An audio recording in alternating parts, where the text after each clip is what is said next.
Daniel Hayes walked through the tall gates of the Vexari Imperial Palace. The air smelled of metal and strain.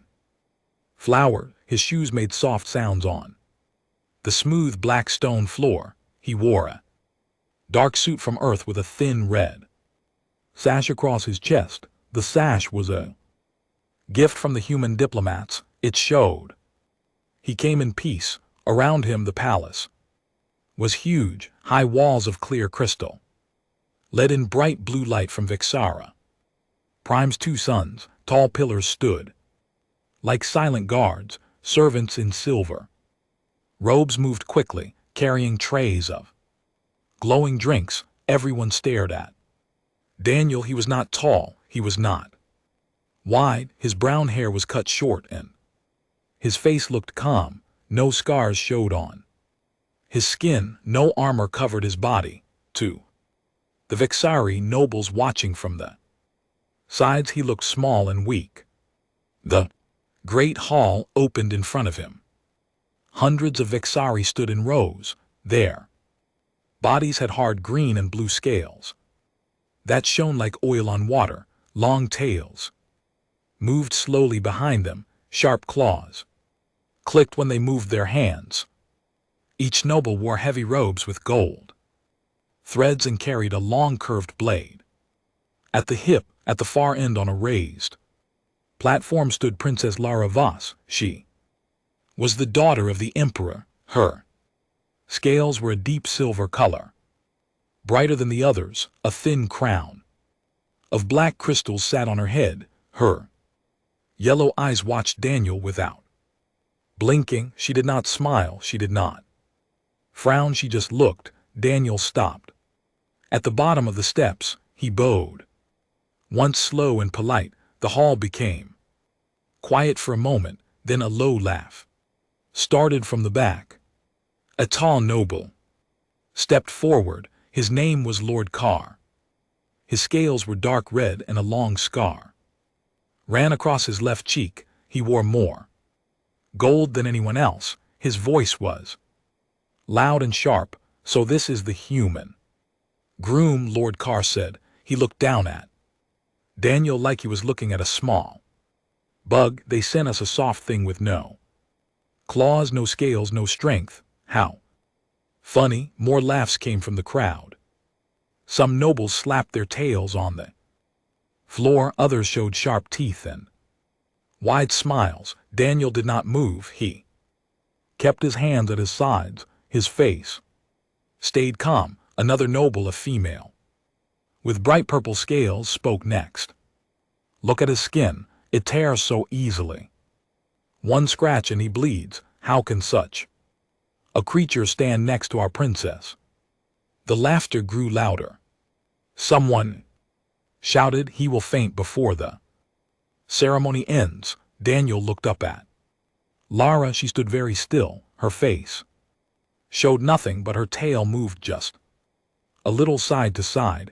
Maybe she felt shame, maybe she felt curious. No one could tell. Lord Carr walked closer. He stopped 2 steps away from Daniel. He leaned down so his face was near Daniel's. Tell me, little human, he said, did your people send you because no one else wanted to die, or did they think we would laugh so hard we forget the war?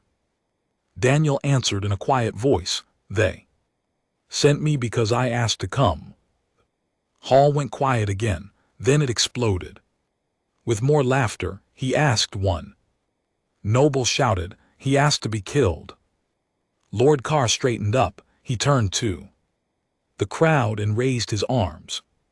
See, humans have no pride, no honor. They send weaklings to our court and call it diplomacy. Daniel looked around the hall. Every face showed the same thing, amusement mixed with pity. They did not see a man.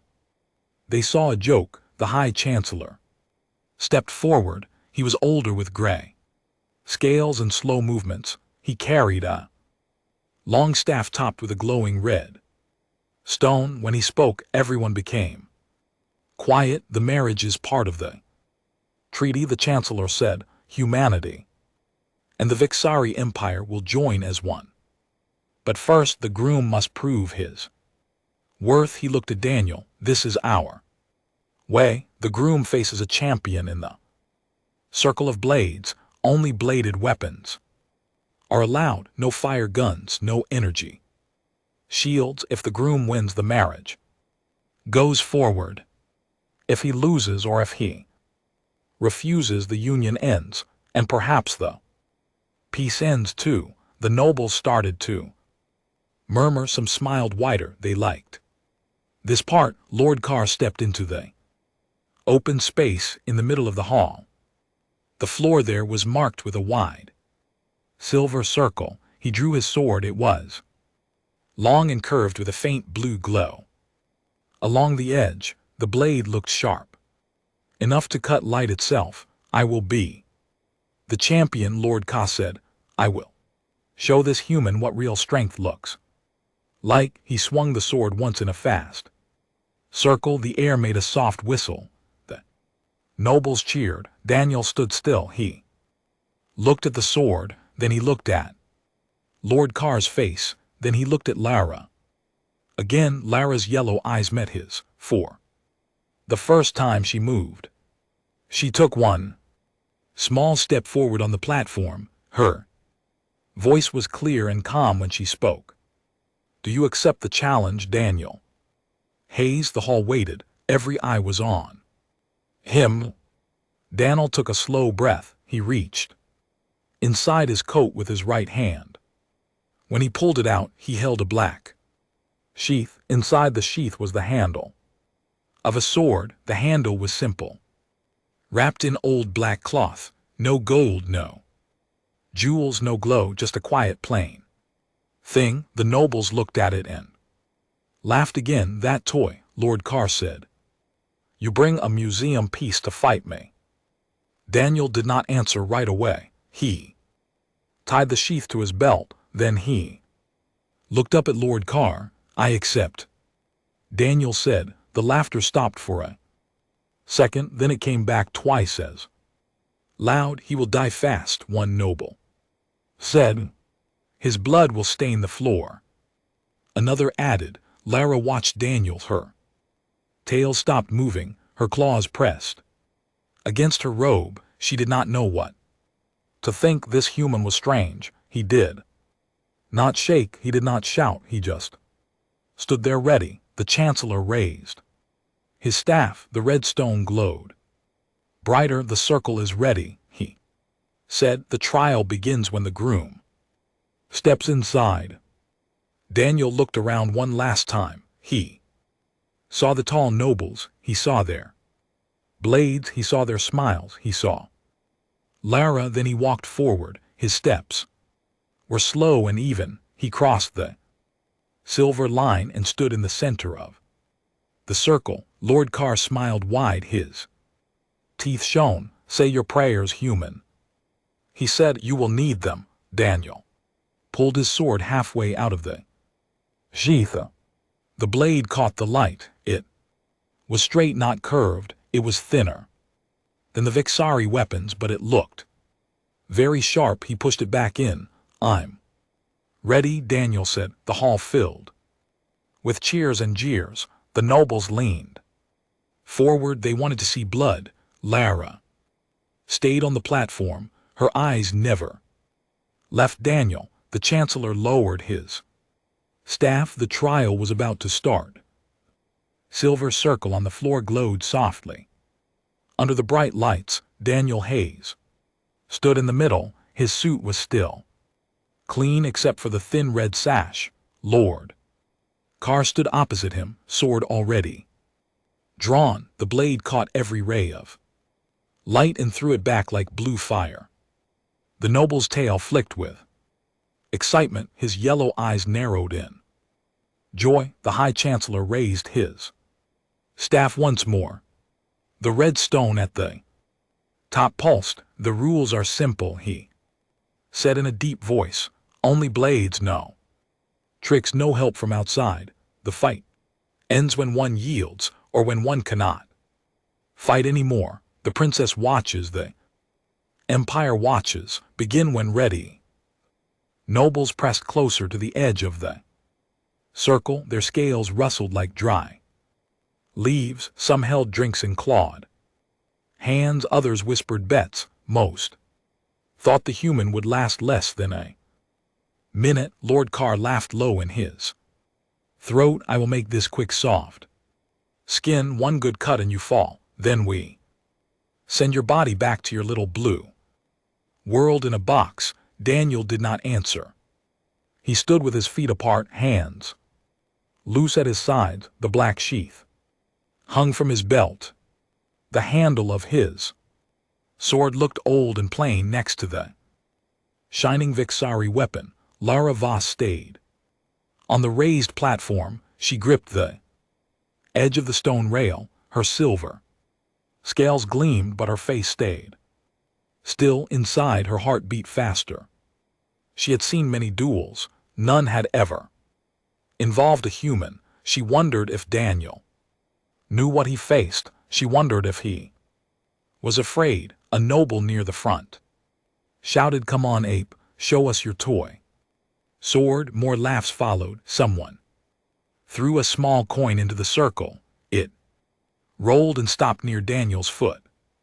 He did not look down. Lord Ka stepped forward. He raised his sword high. "I give you one chance, human. Kneel now. Beg for mercy. Say the marriage is off. I will let you crawl away alive. Refuse, and I cut you open." Daniel looked straight into the noble's eyes. "I do not kneel," he said. His voice was quiet but clear. Everyone heard it. The hall went silent for a heartbeat. Then the laughter came back louder than before. Lord Ka's smile turned into a snarl. Then die. He moved fast. His long legs carried him across the circle in 2 steps. The sword came down in a sharp arc, aimed at Daniel's shoulder. The blade whistled through the air. Daniel stepped to the side, not far, just enough. The sword missed by a finger's width. It hit the floor with a loud ring. Sparks flew up. The nobles gasped. Some clapped. They thought it was luck. Lord Ka spun. His tail lashed out like a whip. Daniel ducked under it and stepped back. He still had not drawn his sword. "Running already?" Carr mocked. "You dance like a child." He attacked again. This time a low sweep at Daniel's legs. The blade scraped the stone. More sparks. Lara leaned forward. Her claws dug into the rail. She saw something in Daniel's movements. They were not wild. They were careful. He watched Carr's shoulders, his hips, the way the tail moved. He learned with every swing. Lord Carr grew angry. He charged with a series of fast strikes, high, low, side thrust, each one fast enough to kill most opponents. Daniel moved like water. He slid left, right, back, never far, never panicked. The sword never touched him. The nobles stopped laughing. They started to murmur. "He dodges well," one said. "For a human," another added. Lord Carr stopped. His chest rose and fell. "Stand still and fight," he roared. Daniel spoke again. "I fight my way." Carr growled. He looked at the crowd. "See, he is afraid to meet my blade. He knows he will break." Daniel reached down slowly. His fingers closed around the handle of his sword. He pulled it out halfway. The steel showed for a moment, clean, straight, no glow, no fancy edge. Then he pushed it back in. The nobles laughed once more. "He teases us," one shouted. Lord Ka pointed his sword at Daniel. "Draw it, coward, or I will cut that belt and take it from you." Daniel looked at Lara. Their eyes met. She gave the smallest nod, not encouragement, not warning, just a sign that she saw him. Daniel faced Ka again. "You want the blade?" he said. "Come take it." Ka roared and charged. This time he used every trick He knew. He fainted high, then struck low. He twisted his body to hide the next swing. His tail came around to trip. Daniel jumped over the tail. He rolled once on the floor and came up on his feet. As he rose, he drew the sword fully. The motion was smooth, like he had done it 1,000 times. The katana came out in one clean pull. The blade was longer than it looked in the sheath. It shone silver under the lights. No blue fire, no power hum, just steel. The hall became quiet. Lord Ka paused. He stared at the weapon. That is no sword, he said. That is a stick with an edge. Daniel held the katana low. The tip pointed at the floor. His other hand rested near his hip. He stood straight. Try it, Daniel said. Carr laughed, but it sounded forced now. He raised his sword again. I will break it in half. He attacked with full power. The curved blade came down like a falling tree. Daniel moved not back. Forward, he stepped inside the swing. His katana came up in a short, sharp block, metal with a high ring that echoed through the hall. The nobles leaned in. No one spoke. Clar pushed hard. His strength was great. Daniel's arms shook for a moment, but he held. Then he twisted his wrists. The katana slid along the curved blade. It pushed Carr's sword to the side. Daniel stepped away. He did not strike back. He just waited. The noble recovered. His face was red under the scales. Lucky block. He spat. He attacked again, faster, harder, strike after strike. Daniel parried each one. His movement stayed small. He did not waste energy. Every block turned into a step that kept him safe. Lara watched without blinking. She saw the difference now. Ka fought to show off. Daniel fought to win.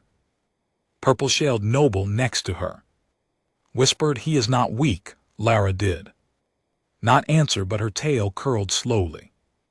Lord Ka started to breathe hard. Sweat shone on his scales. He tried one last big swing. He put all his weight into it. The sword aimed to cut Daniel from shoulder to hip. Daniel did not block. This time he stepped in close, very close. His left hand caught Carr's wrist. His right hand brought the katana up in a fast arc. The blade touched the strap that held Carr's sword belt. It cut clean. The heavy weapon fell to the floor with a crash. Carr froze. His sword lay at his feet. He looked down, then up at Daniel. Daniel stepped back. Katana pointed at the ground again. No blood on it. You are disarmed, Daniel said. The hall was silent.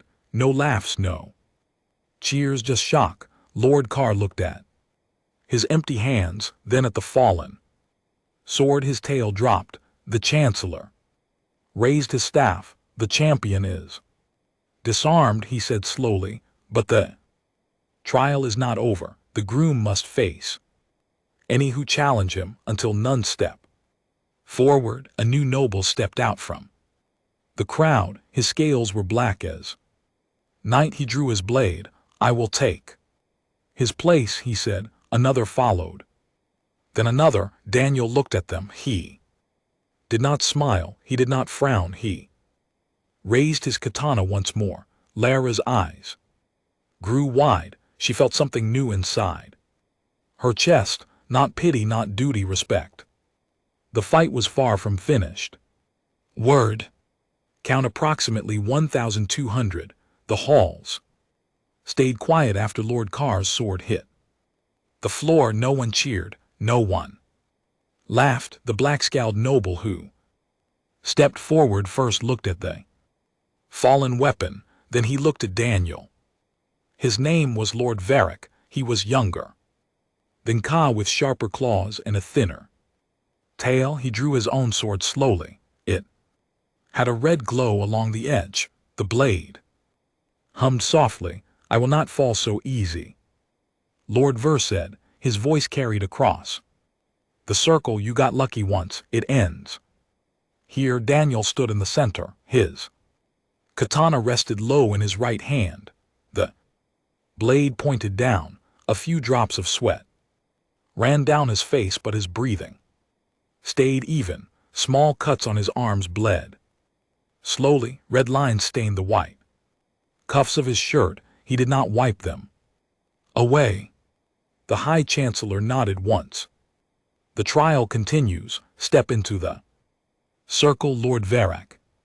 Varrock crossed the silver line. He held his sword in both hands, his tail curled tight behind him like a spring. He circled Daniel slowly. The nobles watched every move. Some leaned forward. Others stood very still. Lara Voss gripped the rail harder. Her silver scales caught the light. She felt the air grow thick. She had seen Varrock fight before. He was fast. He liked to strike from strange angles. She wondered if the human could read him the same way he read Carr. Varrock stopped. He lunged. Without warning, his sword came in a diagonal slash aimed at Daniel's chest. Daniel raised his katana in a quick block. The blades met with a sharp clang. Sparks flew. Varrock pushed hard. Daniel slid back one step, feet firm on the stone. Varrock pulled back and struck again, this time a low cut at the legs. Daniel jumped over the blade. As he landed, he swung his katana in a short arc. The tip grazed Varrock's robe. A thin tear appeared. No blood, just cloth. The nobles murmured. Someone said he touched him. Varrock snarled. He attacked faster. Strike, feint, strike again. His sword moved like lightning. Daniel parried. Some he dodged. One slash got through. It cut across Daniel's left forearm. Fresh blood dripped onto the floor. Lara's tail flicked once. She leaned farther over the rail. Daniel did not look at the wound. He kept his eyes on Varrock's shoulders. He saw the pattern. Varrock always twisted his hips before a big swing. Daniel waited. Varrock roared and brought the sword down in a heavy overhead chop. Daniel stepped to the side. As the blade passed, he moved in close. His left hand grabbed Varrock's sword arm near the elbow. His right hand brought the katana up in a fast slice. The cut was clean. It sliced through the lever strap on Varrock's gauntlet. Gauntlet fell away. Varrock's grip loosened. Daniel twisted hard. The glowing sword flew from Varrock's hand. It spun through the air and landed outside the circle. Varrock stared at his empty hand. No sound came out. Daniel stepped back. He held the katana ready. Yield, he said. Varrock looked at the Chancellor, then at the crowd. His tail dropped. He raised both hands slowly. I yield. The hall stayed silent. Two nobles down. No laughs now. A third noble pushed through the crowd. This one was bigger. Lord Dreen. His scales were deep bronze. Thick muscles moved under them. He carried a wide, heavy blade with teeth. Along the edge, it looked like it could chop through stone. I have no patience for tricks, Dreen said. I will crush you. He stepped into the circle. The floor seemed to shake under his weight. He raised the big sword with one hand. Come, human, show me more of your dance. Daniel wiped blood from his arm with his sleeve. He took a slow breath. Then he lifted the katana again. Dreen charged like a bull. His swords swung in wide, powerful arcs. Each swing made the air hum. He did not try to block the heavy blows. He let them pass. He stayed close but out of reach.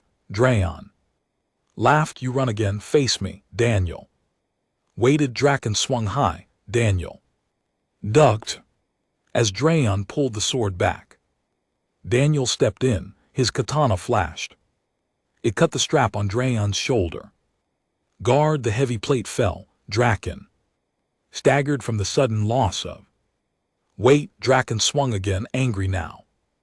Daniel parried. The force pushed him back 2 steps. His boots slid on the stone, but he held. Draen pressed forward. He used his size. He tried to trap Daniel against the edge of the circle. Daniel rolled under one swing. He came up behind Draen. His katana sliced across the back of Draen's knee. Strap, the leg armor loosened.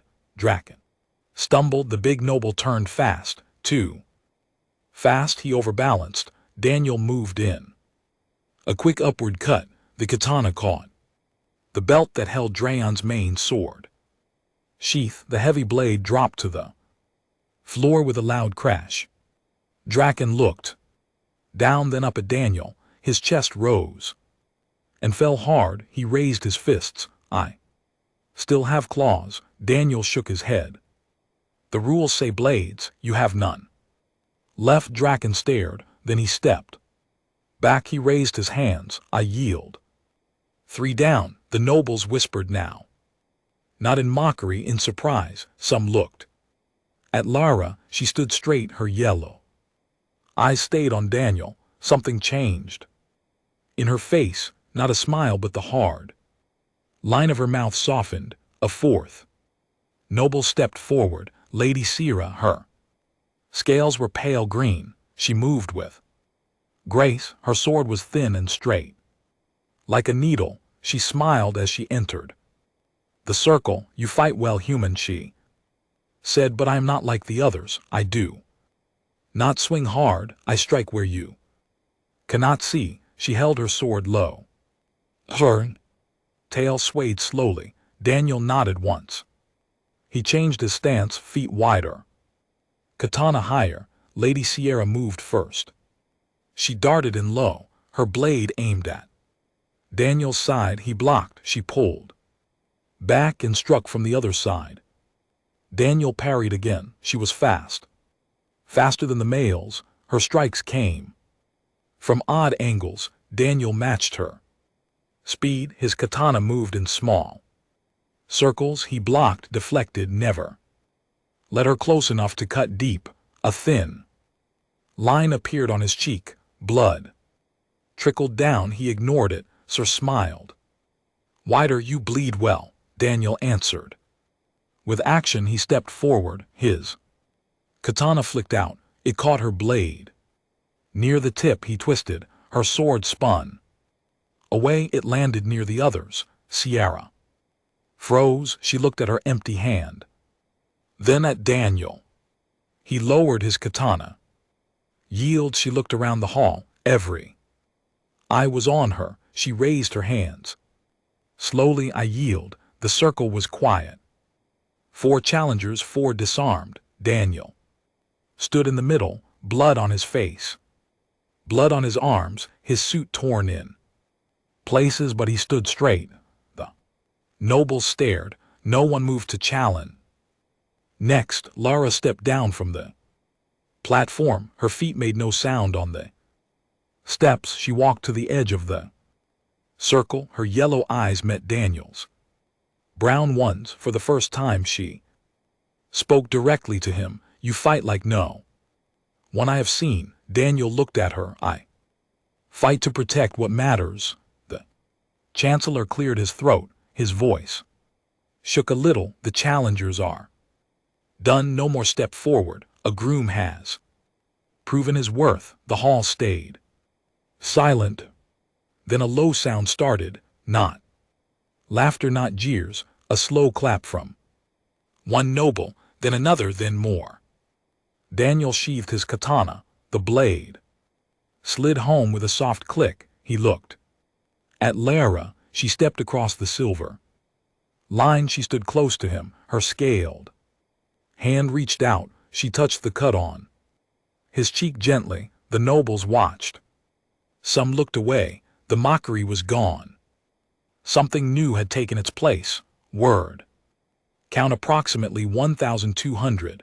The silver circle on the palace floor now had 4 swords lying outside its edge, each one belonged to a noble who had stepped in, full of pride, and walked out, empty-handed. Blood spots dotted the stone from Daniel's cuts. His suit hung in torn pieces, sweat mixed with red on his skin, yet he stood tall in the center. His katana rested in his right hand, tipped down steady as stone. The nobles no longer laughed, their faces showed confusion. Some looked angry, others looked afraid. Whispers moved through the crowd like wind through dry grass. "How does he do it?" one asked. "No glow on his blade, no power, just steel." Lava stood just inside the circle now. Her silver scales caught every light in the hall. She had crossed the line after the last yield. No one stopped her. She watched Daniel with eyes that no longer held doubt. They held something deeper. The High Chancellor cleared his throat. His voice sounded thin. "The trial continues. If any still wish to challenge, but none have stepped forward." A heavy silence followed. Then a voice broke it, deep, angry, from the back of the hall. Lord Thaler pushed through the nobles. He was the oldest challenger yet. His scales were dull gray, marked with many old scars. His tail dragged on the floor. He carried a massive two-handed blade, thick and black with jagged edges. It looked like it had tasted blood many times. "I have watched enough," Lord said. "This human mocks our ways. He uses tricks. He hides behind speed. I will end this insult." He stepped over the silver line. The floor seemed to groan under his weight. He raised the huge sword with both hands. "You will not dance away from this one soft skin. This blade breaks bones." Daniel looked at him. No fear showed on his face. He lifted the katana slowly. The simple steel caught the light once more. The black blade came down in a crushing arc meant to split Daniel in two. Daniel did not step back. He stepped forward into the danger. His body turned sideways. The massive sword passed close enough to cut air next to his ear. As it went by, Daniel's left hand shot out. He grabbed the thick hilt near Thaler's right hand. With a quick twist of his hips, he pulled. Thaler stumbled. The weight of his own swing carried him off balance. Daniel used the moment. His katana flashed upward in a clean line. It sliced through the leather wrap on Fowler's left wrist. Guard. The guard fell away. Fowler's grip weakened on that side. The big noble roared. He swung again, wild now. Daniel ducked low. The blade whistled over his head as Thal pulled back for another strike. Daniel rose fast. His katana came in a short, sharp cut across the front strap of chest plate. Metal clanged. The plate loosened. Fowler staggered. He tried to swing one more time. Daniel was already close. Too close. He stepped inside Thaler's reach. His right arm moved like a whip. Katana sliced downward. It cut the belt that held Thaler's main sword sheath. The heavy black blade dropped. It hit the stone with a deep thud that echoed through the hall. Thaler looked down at the fallen weapon. His chest moved up and down hard. He raised his clawed fists. "I still stand." Daniel stepped back one pace. He held the katana ready. "The rules are blades only. You have none." Thaler's eyes burned. He looked around the hall. No one moved to help him. He lowered his fist slowly. His tail curled in defeat. "I yield." The Chancellor's staff trembled. In his hand, another yields. 5 now. The whispers grew louder. "He disarms them without killing. His blade is plain, but it finds every weakness. Humans hide their strength." A young noble near the front stepped forward. Next his name was Ren. He had bright orange scales and a thin, quick body. He drew a pair of short blades, one in each hand. I fight different, he said. Two swords, no single target for you. He entered the circle, his tail flicked. Fast, he spun the blades in his hands. They looked like twin fangs. Daniel changed his grip slightly. He held the katana with both hands now, low, ready. Ren attacked like a storm. Blades whirled left, right, high, low. He moved in circles around Daniel, trying to confuse him, trying to find an opening. Daniel stayed calm. He turned with Ren. His feet slid smooth on the stone. He blocked with the flat of his blade. Sparks flew when steel met steel. Ren was fast, but Daniel read the rhythm. Every spin had a pause. Every pause had a weakness. Ren lunged with both blades aimed at Daniel's chest. Daniel twisted his body. One blade graced his side. A new cut opened. Blood flowed. Daniel ignored it as Ren pulled back. Daniel stepped in. His katana moved in a single flowing motion. It caught the right hand blade near the hilt. A quick flick. The short sword flew from Ren's hand. Ren swung the left one hard. Daniel parried. Then he stepped close. His left elbow struck Ren's wrist. The second blade dropped. Ren stood with empty hands. His orange scales palled. He looked at Daniel. How? Daniel lowered his katana. Training. Years of it, not for show, for survival. Ren raised his hands. I yield. 6. The hall felt different now. The air was thick with awe. No more jeers, no more bets, only watching eyes. One last noble stepped forward. Lord Gavix. He was tall and thin with dark purple scales. He carried a long, thin sword that looked like a whip made of metal. You tire. Human, he said. I see the blood. I see the shakes in your arms. This ends now. He entered the circle. His sword stayed sheathed at first. Then he drew it slow. The blade uncoiled like a living thing. It snapped in the air. Daniel's breathing came harder now. The cuts burned. His left arm felt heavy, but his eyes stayed sharp. Gavix struck. The whip sword lashed out. It moved faster than the eye could follow. Daniel raised his katana. The thin blade wrapped around it. Gavix pulled hard. Daniel's sword almost flew from his grip, but Daniel turned his wrists. He rolled the katana. The whipped sword slid off. Gavix struck again, lash after lash. Daniel blocked some, dodged others. One lash cut across his thigh. He stumbled. For the first time, Lara's claws dug into her palms. She took one step closer. Gavix smiled. See, you bleed too much. You slow. Daniel straightened. He looked at Lara, then back at Gavix. Something changed in his stance. His feet planted wider. His shoulders relaxed. Gavix lashed once more. This time Daniel did not block. The whipped sword curled toward his neck. Daniel's left hand caught the thin blade midair. Blood ran from his palm, but he held. With a hard pull, he yanked Gavix forward. Gavix stumbled. Daniel's katana came up in a fast arc. It sliced through the handle wrap of the whip sword. The weapon went limp. Gavix dropped it. Gavix stared. Impossible. Daniel released the thin blade. It fell. He stepped back. Blood dripped from his hand. Yield.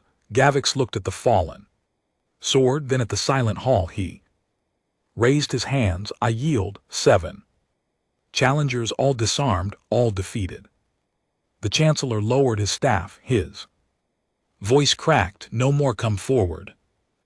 Groom has proven himself beyond question. The hall erupted, not in cheers at First in stunned silence, then slow. Claps, then louder. Some nobles bowed. Others stared at Daniel like they saw him for the first time. Daniel sheathed his katana. The click sounded loud in the quiet. He turned to Lara. She walked to him. Her hand reached out. She touched his bloody shoulder. Her voice was soft. You did not need to bleed so much to prove it. Daniel looked at her. Sometimes words are not enough. Lara's yellow eyes shone, then let action speak forever. She turned to the court. Her voice rang clear. This human is worthy. The marriage stands. The alliance stands. And let no one forget what strength looks like when it hides until needed. The nobles bowed their heads one by one.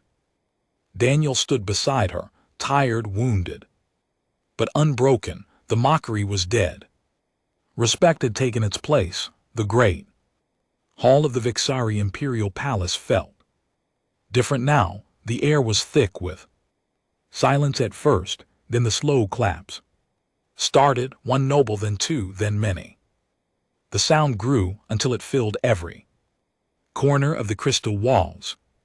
No one laughed, no one mocked. They clapped because they had seen something they could not explain away. Daniel Hayes stood in the center of the silver circle. His katana was back in its black sheath. Blood ran from cuts on his arms, his cheek, his thigh. His suit was torn and stained red. Sweat dripped from his hair. His legs felt heavy, but he did not fall. He stood straight. His brown eyes looked calm. Lara Voss stood close to him. Her silver scales shone under the lights from the two suns outside.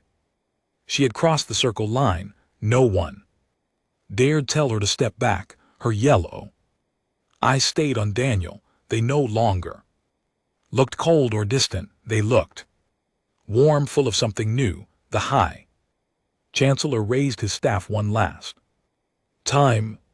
The red stone glowed weak now, like it had lost strength too. His voice shook when he spoke. The trial of worth is over. No more challengers. Come, the groom has faced 7 of our best. He stands. They do not by our law and our honor. The marriage is valid. The alliance between humanity and the Vixari Empire is sealed. A low murmur moved through the nobles. Some bowed their heads low. Others placed fists over their hearts. A few still looked shocked, but none argued. Lara turned to face the court. She raised her voice so every ear could hear. This human came to us plain. No scales, no claws, no glow on his blade. We called him weak. We laughed. We thought he would break, but look at him. Now he did not break us. He broke our pride. He showed us that true strength does not shout. It waits, it watches, it strikes only when needed.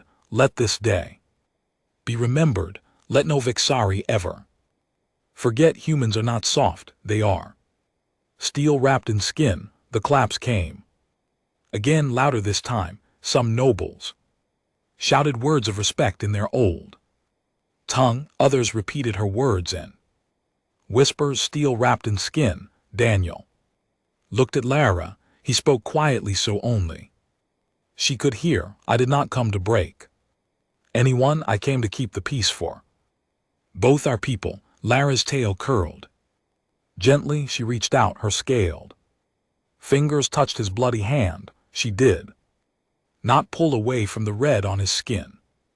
You kept more than peace, she said. You kept honor, mine, yours, ours. Chancellor stepped closer. He bowed to both of them. The ceremony may proceed. The rings of union wait. 2 servants came forward. They carried a small box of black stone.